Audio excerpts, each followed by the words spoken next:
నా పేరు రామ్ అండి. ఎక్కడ ఉంటారు? ఇక్కడ పర్వతనార్లో ఉంటాం. ఏం చేస్తుంటారు? మేము బిజినెస్ చేస్తాం, ఓన్ బిజినెస్. ఓకే. ఇప్పుడు నెక్స్ట్ పార్లమెంట్ ఎలక్షన్స్ ఉన్నాయి కదా, ఎవరు సెంట్రల్ గవర్నమెంట్ ఫామ్ చేస్తారు అనుకుంటారు, స్టేట్ గవర్నమెంట్లో ఎవరు గెలుస్తారు అనుకుంటారు?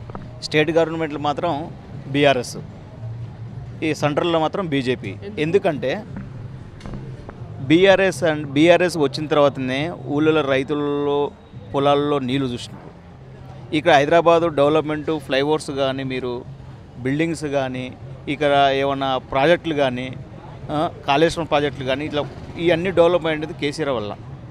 ఇంతకుముందు తెలంగాణ ఎట్లుండే, ఇప్పుడు వచ్చినాక తెలంగాణ ఎట్లుండే. అందుకని ఇక్కడ బీఆర్ఎస్ కంపల్సరీ ఎంపీలు వస్తారు, అక్కడ బీజేపీకి సెంటర్లో వస్తుంది. కాంగ్రెస్ గెలిచింది కదా ఇక్కడ ఇప్పటికి. కాంగ్రెస్ గెలిచిందంటే 6 గ్యారెంటీలు మోసపోయి ప్రజలు పల్లెటూరులో వాళ్ళు తప్ప ఈ సిటీలో ఎవరైనా వేసారా?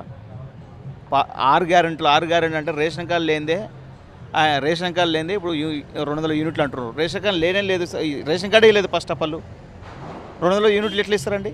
ఫస్ట్ నువ్వు రేషన్ కార్డులు ఇవ్వు, ఫస్ట్ నువ్వు రైతులకు రైతు బంధు ఇవ్వు, ఇంకోటి డబుల్ బెడ్రూమ్లు అవన్నీ చెయ్యి. 6 గ్యారెంటీలు అవన్నీ లేకముందే నీవు ఏది బస్సులు ఇచ్చాను, ఆర్టీసీ బస్సులు, అందులో లేడీస్ కొట్టుకోవడం తప్ప వేరే ప్రయోజనం ఏం లేదట. అది ఎలా మోసపోయారంటే, ఇప్పుడు ఇప్పుడు ఏది మన కాపులం తీసుకున్నారు ఊర్లో, ఆ లోన్ రుణమాఫీ అన్నారు. రుణమాఫీ కాదు, 10 రూపాయలు కూడా రుణమాఫీ చేయలే, ఇంత రుణమాఫీ అన్నారు, దానికోసం వేశారు. రేషన్కి వచ్చేవాళ్ళు రేషన్ కార్డు ఇస్తుండవు, అది లేదు. ఇవన్నీ మోసపూరిత మాటలు చెప్పి ప్రజల్లో ఊర్లలో వాళ్ళు తప్ప సిటీలో ఎవ్వరు వేయలేదు.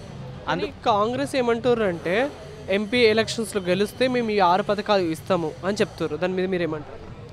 ఎంపీకి ఎలక్షన్లు ఇస్తేనే మీ 6 గ్యారెంటీలు ఇస్తారంటే ఇది ఎంతవరకు న్యాయం అంటే మీరు కూడా మీడియా కొంచెం ఆలోచించండి. ఎంపీలు గెలవలేదు, ఎంపీలు ఎందుకు గెలుస్తారండి? ఇప్పుడు మేము ఫస్ట్ మోడీ మంచి పరిపాలన ఇచ్చిండు అన్నీ, ఇప్పుడు ఆయనకే ఇస్తారు.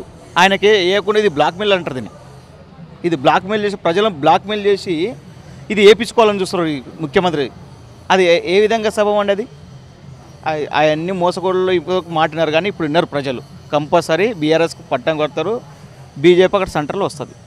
ఓవరాల్ ఇండియాలో బీఆర్ఎస్ గెలిచే అవకాశం ఉందంటారా, ఓన్లీ తెలంగాణలో గెలిచే అవకాశం ఉందంటారా? ఎంపీలో టీఆర్ఎస్ వస్తుందండి, బీఆర్ఎస్ ఓన్లీ తెలంగాణ మాత్రమే.